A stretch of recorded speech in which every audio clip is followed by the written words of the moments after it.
Franck Ferrand nous parle de son nouveau livre. Vous aimez Au cœur de l'histoire sur Europe 1, alors ce message est pour vous. Parmi les grands récits de l'émission, j'ai choisi mes préférés et j'en ai fait un livre. Des pharaons aux cosmonautes, voici 30 aventures inoubliables des personnages hors du commun. Avec en cadeau, un CD de 4 histoires inédites. Au cœur de l'histoire, aux éditions Flammarion.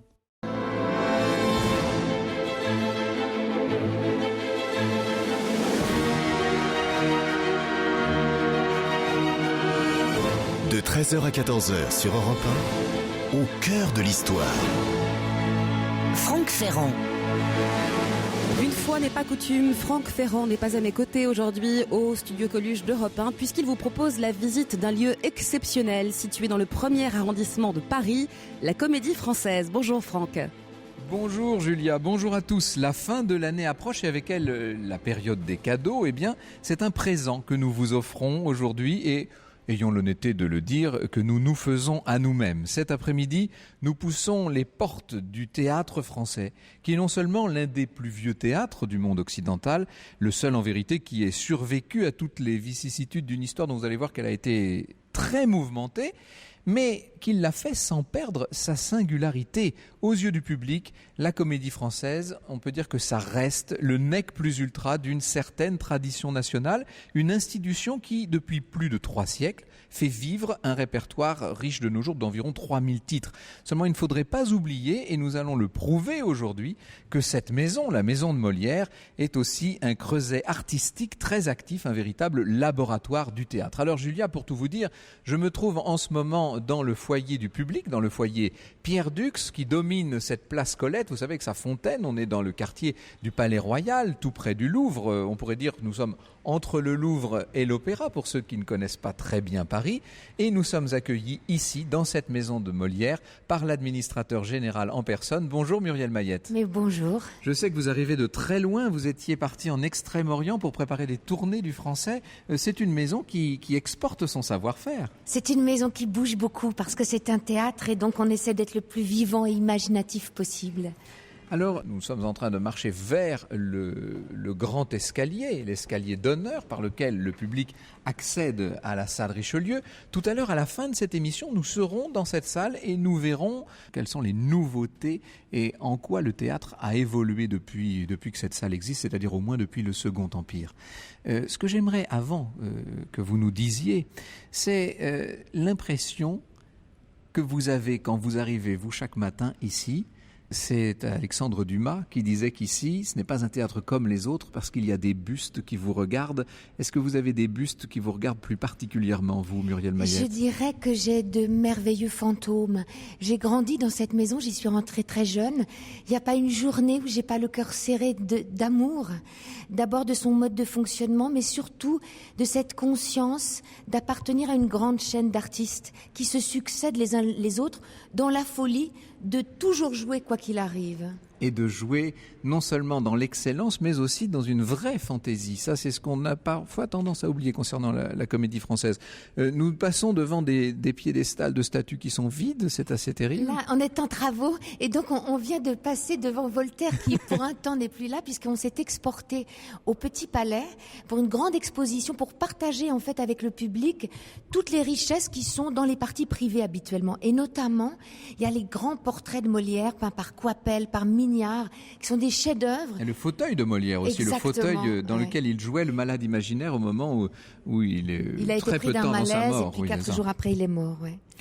L'emblème de ce théâtre français, c'est une ruche. Faut le avec savoir. la devise Simul et Singulis, qui signifie être ensemble et rester soi-même, qui est l'équilibre requis pour appartenir à cette troupe. Vous êtes un peu, si j'ose dire, la reine des abeilles, vous ici. Vous avez 400 personnes en tout qui travaillent pour la Comédie Française, 40 sociétaires, 25 pensionnaires.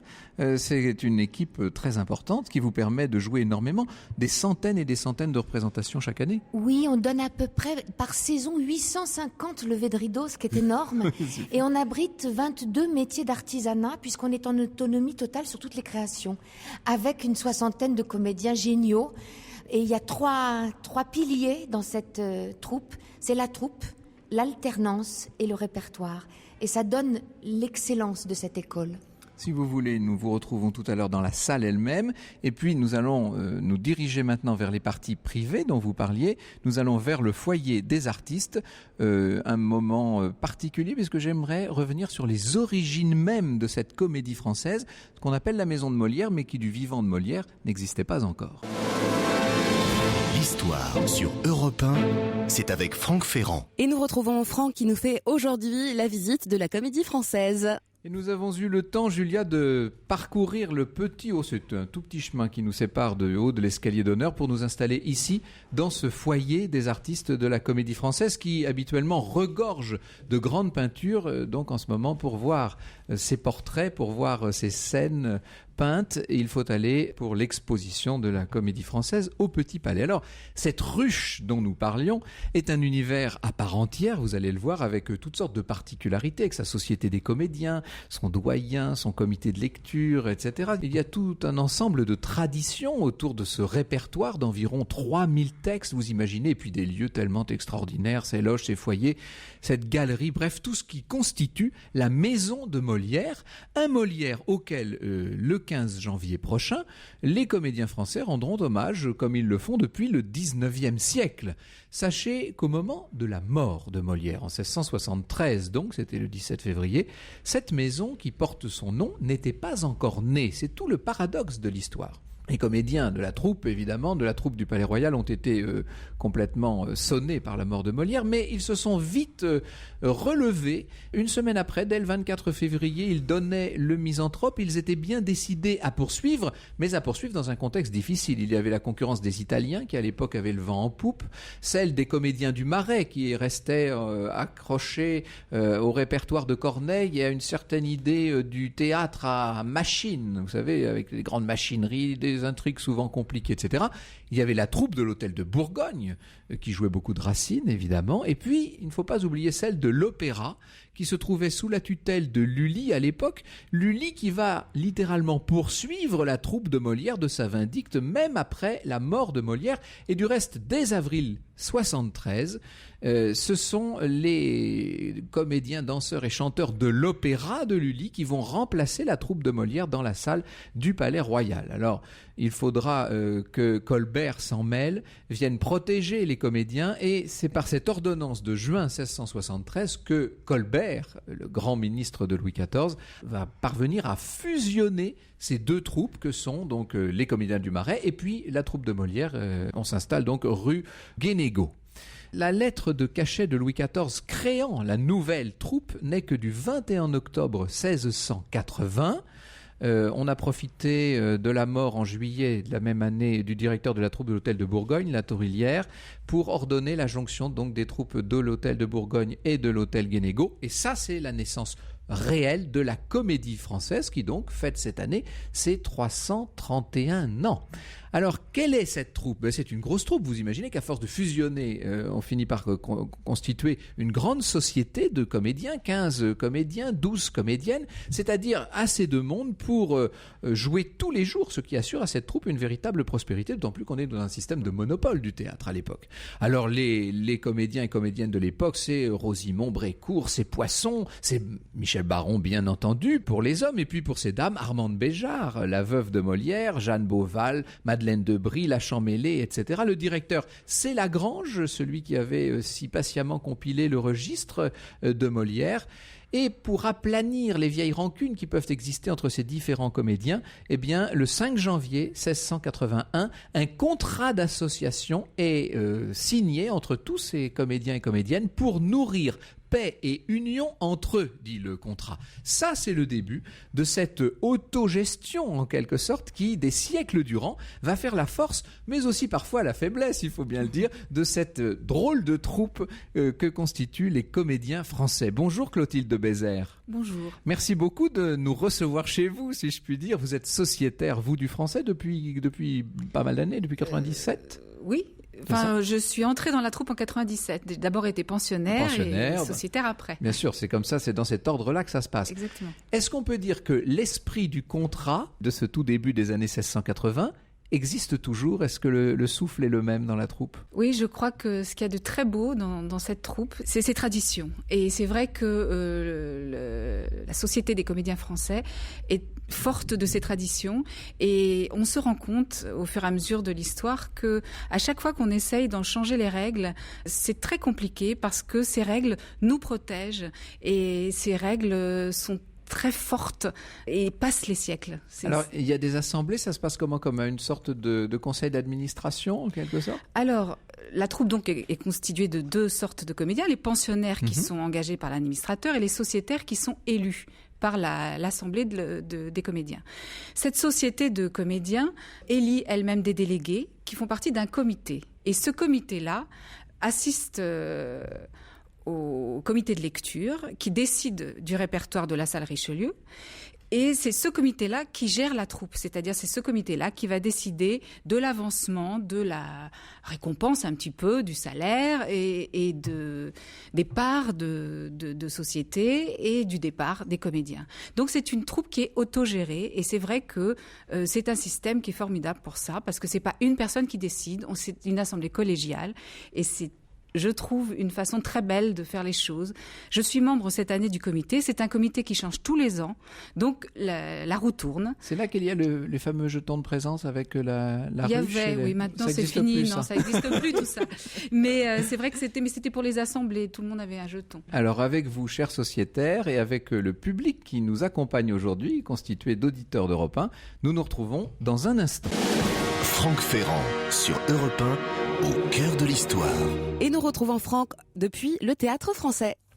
Nous sommes donc toujours ici à la Comédie Française, dans le quartier du Palais Royal à Paris. Nous sommes dans le Saint des Saints, tout près de cette salle Richelieu dans laquelle nous entrerons tout à l'heure à la fin de cette émission.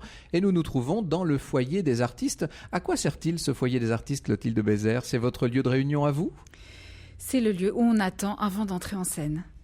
Il y a une petite télévision dans un coin de la salle et on écoute le spectacle et on essaye de ne pas rater nos entrées parce que c'est un lieu de réunion, donc on parle, on discute, on essaye de décompresser. Là, c'est notre petit lieu sacré. Bonjour Hélène Thierchamp. Bonjour. Vous êtes l'auteur avec Gérard Vatelet d'un très très beau livre, ça s'appelle La grande histoire de la comédie française. C'est plus qu'un ouvrage, c'est un monument, une sorte d'énorme album dans un très beau coffret avec des illustrations magnifiques et un texte passionnant où vous nous montrez que les débuts de la comédie française n'ont pas été faciles. Il a fallu notamment déménager un grand nombre de fois pour cette troupe nouvellement constituée. D'abord, la troupe, la comédie française, à la mort de Molière, était sur la rive gauche, elle était rue Guénégaud dans un jeu de paume. Ah oui.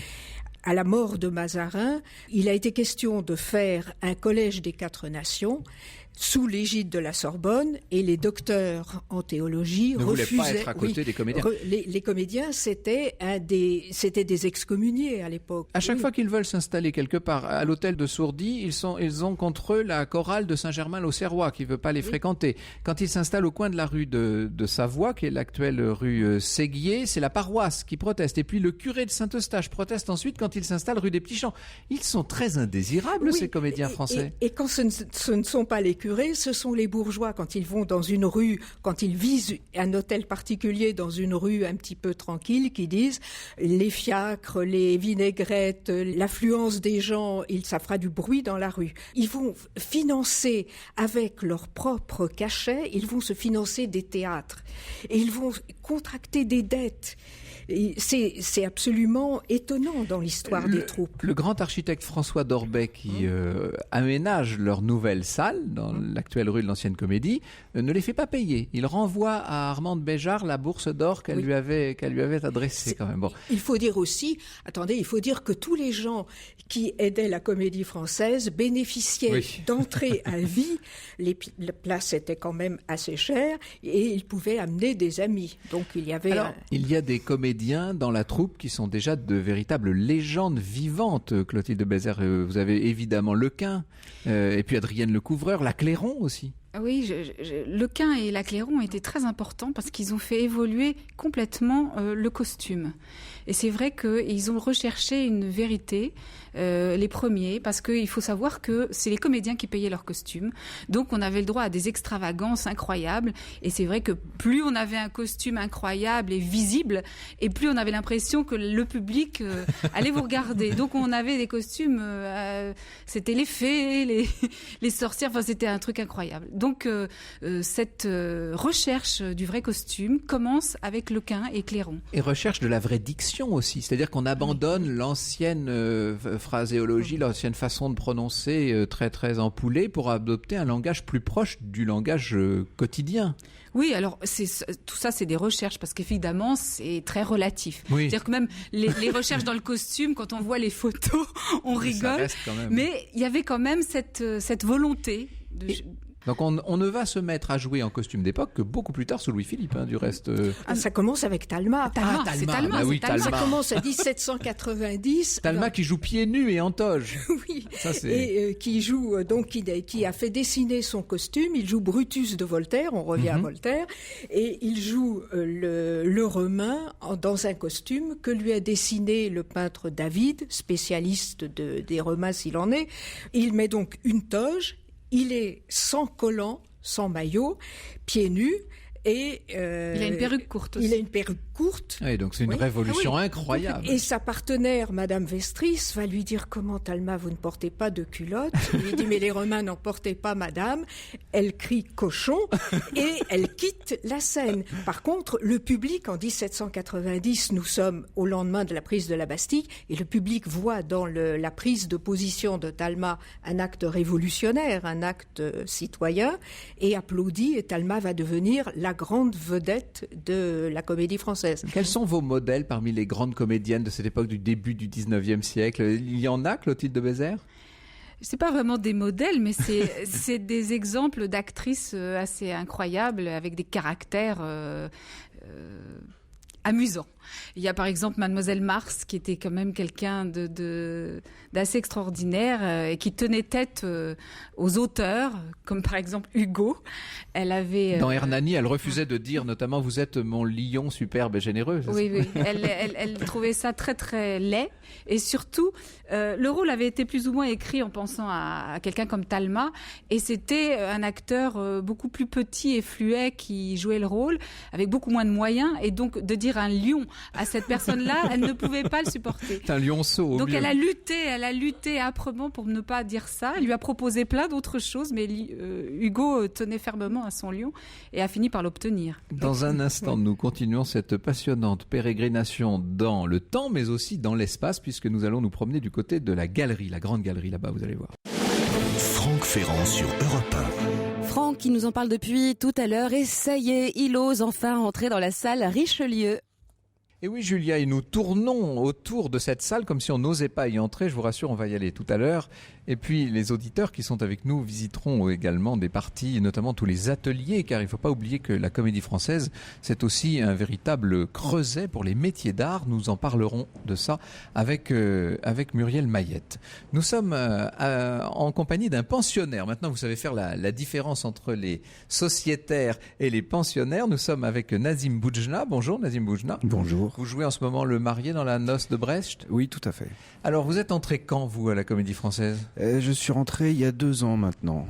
Voilà, je suis pensionnaire depuis 2 ans. L'un des principes d'une troupe, parce que là, nous sommes vraiment dans une troupe permanente, oui, c'est que vous devez jouer simultanément plusieurs rôles dans des productions parfois très différentes. Oui, parfois... on peut avoir un très grand rôle, et parfois parfois on vous demande de jouer quasiment les utilités, oui. Dans la même période. Il faut se plier à tout ça. Oui, c'est très bien, c'est une très belle école d'humilité.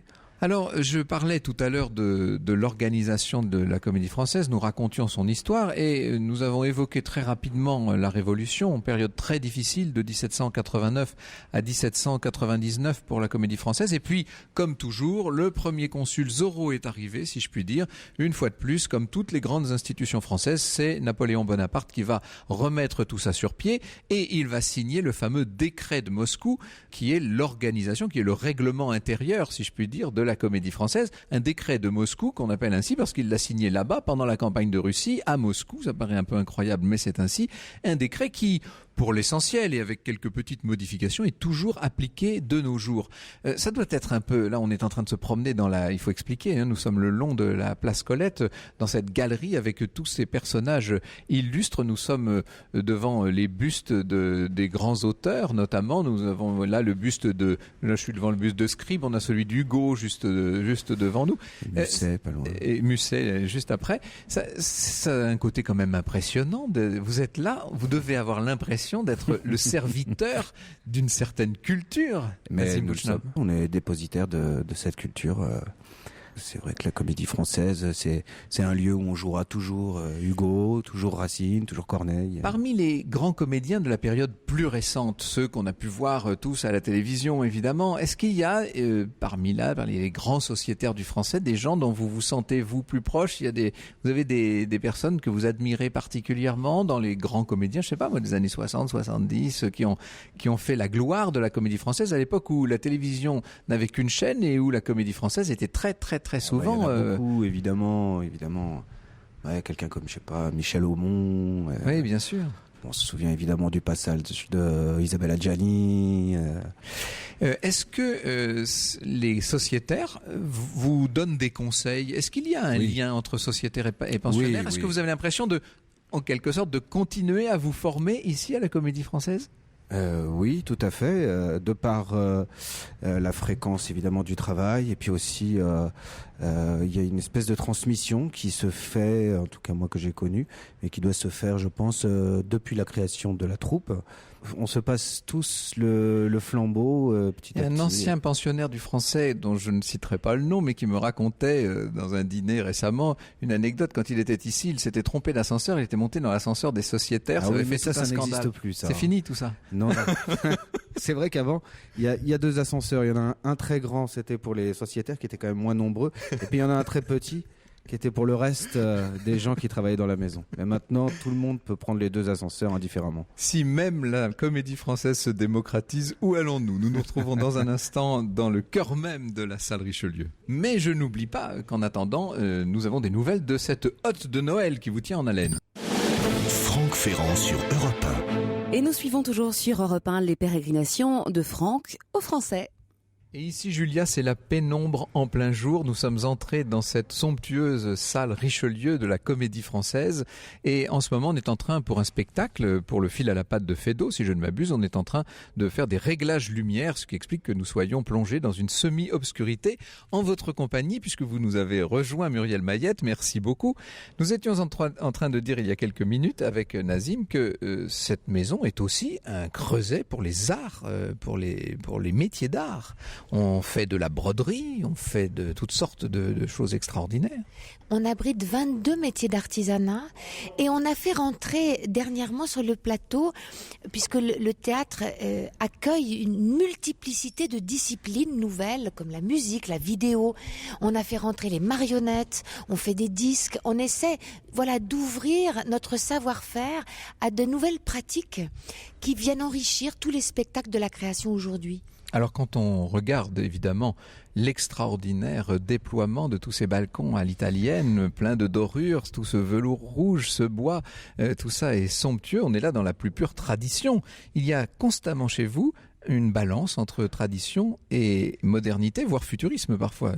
Il y a des spectacles d'avant-garde à la Comédie Française aussi. On est sous l'œil des cariatides, donc on a hérité d'une histoire conséquente, énorme, riche, mais qui a, et vous l'avez dit tout à l'heure, qui par moments a fait scandale, qui doit remuer, qui ne doit en tout cas jamais laisser indifférent. Et on s'échine chaque jour en levant le rideau à satisfaire le plus large public. Un jour en ayant un rendez-vous plus classique, un jour en prenant le risque d'une création contemporaine et de faire découvrir au public les nouvelles écritures dramatiques. Hélène Thierchamp, cette salle Richelieu, elle est dans cet état depuis quand à peu près ? Elle est depuis 1781, mais elle a été sans arrêt refaite. Elle est la salle restaurée. du théâtre français depuis le tout début du 19e siècle, depuis 1799 exactement, fin 18e. 1799, elle devient le théâtre français. Et c'est une salle qui a vu tous les grands mouvements depuis sous la Révolution, mais aussi toutes les grandes batailles ou les grands... Quand vous dites batailles, ce sont des batailles du théâtre. On pense bien entendu à la plus célèbre d'entre elles, en 1830, la fameuse bataille d'Hernani. La bataille d'Hernani, mais elle a vu aussi la bataille du naturalisme avec Henriette Maréchal. Oui. Elle a vu la bataille politique sous le Front populaire avec Coriolan. C'est une salle qui a toujours été vivante, où le public, longtemps, il n'y avait pas de cinéma, il n'y avait pas d'autres médias, et les gens, les Parisiens venaient au théâtre, ils vivaient avec les comédiens et avec le répertoire. Mais de très grands enjeux ici finalement. Quels ont été les administrateurs qui ont fait bouger un peu la maison, si je puis dire, Muriel Mayette ? Je serais tentée de dire que ce sont surtout les acteurs, les grandes interprétations qui font bouger la maison. Vous parlez de bataille, mais par exemple, le théâtre marchait plus tellement, et puis Rachel est arrivée, et son interprétation a fait revenir tout le public. On a vu Talma tout à l'heure, Rachel, évidemment, ce sont les grands. Aujourd'hui, je crois que la troupe, l'excellence de la troupe, leur camaraderie, leur talent fait venir le public ici. Et je le dis sans fausse humilité, c'est quand même le grand théâtre des acteurs. Alors après, il faut des administrateurs parce que la gestion est de plus en plus complexe, et puis qu'il faut bien un chef de troupe pour montrer une direction, pour que tout le monde regarde dans le même sens. Le répertoire s'est beaucoup renouvelé, bien entendu. Quelles sont les dernières pièces entrées au répertoire pour donner à nos auditeurs une idée de ce qu'on peut jouer désormais à la Comédie Française? Mais là, on va jouer cette saison La Puce, une puce épargnée là, qui est une pièce de Naomi Wallace, un auteur, une jeune femme américaine. C'est l'entrée au répertoire du théâtre étranger contemporain, puisqu'elle a une quarantaine d'années. On a fait rentrer, là ça je le dis, sous le sceau du secret, une pièce d'origine arabe, de grand classique arabe qui va être jouée prochainement. On fait parfois rentrer aussi au répertoire des grands classiques qu'on n'avait encore jamais joués. Alors vous avez 2 autres salles, il faut le dire. Vous ne jouez pas seulement ici à la salle Richelieu. Il y a également le Vieux Colombier, il y a le studio théâtre qui joue tous les jours à 18h30. Et puis en ce moment, on a ce projet merveilleux on est déjà en travaux, mais qu'on va fermer la salle Richelieu pour une année. On va jouer, on se construit un théâtre sublime. On est dans l'âme du violon, puisque c'est un théâtre en bois qu'on appelle un théâtre éphémère, qu'on a déjà envie de garder tellement il est beau. Dans les jardins du Palais Royal, sur nos réserves, sur nos sources vives. Et ce sera un théâtre de 750 places, encore plus confortable que Richelieu, parce que tout sera en frontal, toutes les places seront bonnes, et on commence déjà depuis une semaine à y répéter. Il ouvrira en janvier. Quelles ont été les grandes mises en scène qui ont le plus marqué le XXe siècle à la Comédie Française, que ce soit ici ou sur d'autres scènes, évidemment? Hélène Tierchamp. Écoutez, moi, je m'arrêterai à la période de l'occupation, parce que je crois que c'était la période la plus difficile, où il faisait froid, les Allemands étaient dans Paris, il n'y avait pas de chauffage, il n'y avait pas de charbon, il n'y avait pas de transport, il y avait une pénurie de bois, de tissus, et je crois que là, les acteurs de la Comédie Française et la troupe ont été presque l'âme de la France. Ils ont monté non seulement des pièces classiques, mais ils ont créé 2 chefs-d'œuvre qui étaient Monterland, La Reine morte, et qui était surtout le soulier de satin 42. en faisant en 43 des miracles, une pièce qui durait 5 heures sous les bombardements, où les gens venaient avec le thermos et couverture parce que quelquefois la représentation était interrompue. Et je crois que s'il y a quelque chose qui doit marquer historiquement, c'est cette période-là. Bon, et moi j'ai une petite tendresse pour Les Trois Sœurs que j'ai vues l'année dernière et que je trouve une pièce magnifique. Je serais tentée de compléter pour nous autres comédiens, et là c'est plus l'actrice qui s'exprime, c'est la dernière création la plus importante. C'est celle que nous sommes en train de répéter, qui nous angoisse, qui nous inquiète, qui nous fait parler. Et puis d'un seul coup, il y a la magie des premières représentations et quelque chose avec le public s'accouche. Muriel Mayette, on peut retrouver la mémoire de ces spectacles à Moulins. Il ne faut jamais manquer une occasion de le dire. On a là-bas des costumes. C'est le centre de l'exposition. C'est le Centre national du costume de scène. C'est ça. Et il y a en ce moment une expo, alors là, qui va bientôt finir, le 31 décembre prochain. Mais moi, je ne l'ai pas encore vue, cette exposition. Mais tous ceux qui l'ont vue me disent il faut absolument y aller. C'est une merveille absolue. Oui, parce que on voit l'évolution des corps. On voit à quel point les costumes sont usés par l'interprétation, en fait, par l'énergie émotionnelle émotionnel que véhiculent les acteurs. Moulin, c'est loin, mais je vous jure que personne ne regrette ce voyage. Oui. Les premiers costumes datent de 1750. C'est une merveille. Et on finit avec toute une représentation de costumes suspendus qui se reflètent dans un bassin d'eau. Allez-y. Ah ça, on a très très envie. Et puis le Petit Palais, ça c'est beaucoup plus près pour les Parisiens en tout cas. La Comédie Française s'expose au Petit Palais. C'est une exposition qui a lieu jusqu'au 15 janvier prochain.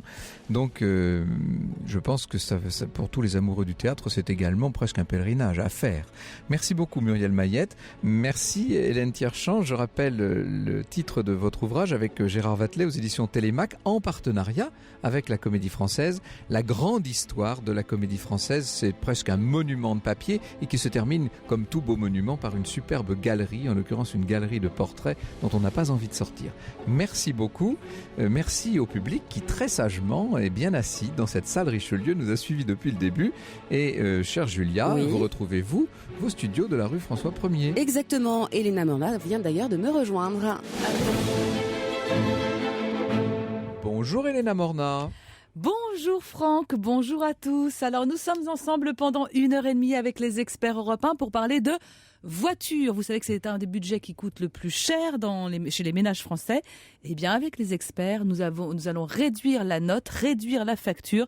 C'est possible et nous attendons toujours vos questions au 3921, c'est 34 centimes d'euros la minute ou sur europe1.fr. Merci Elena, bon week-end et je vous dis à lundi Julia. Et nous serons là effectivement à lundi Franck. Franck Ferrand nous parle de son nouveau livre. Vous aimez Au cœur de l'histoire sur Europe 1, alors ce message est pour vous. Parmi les grands récits de l'émission, j'ai choisi mes préférés et j'en ai fait un livre. Des pharaons aux cosmonautes, voici 30 aventures inoubliables des personnages hors du commun. Avec en cadeau, un CD de 4 histoires inédites. Au cœur de l'histoire, aux éditions Flammarion.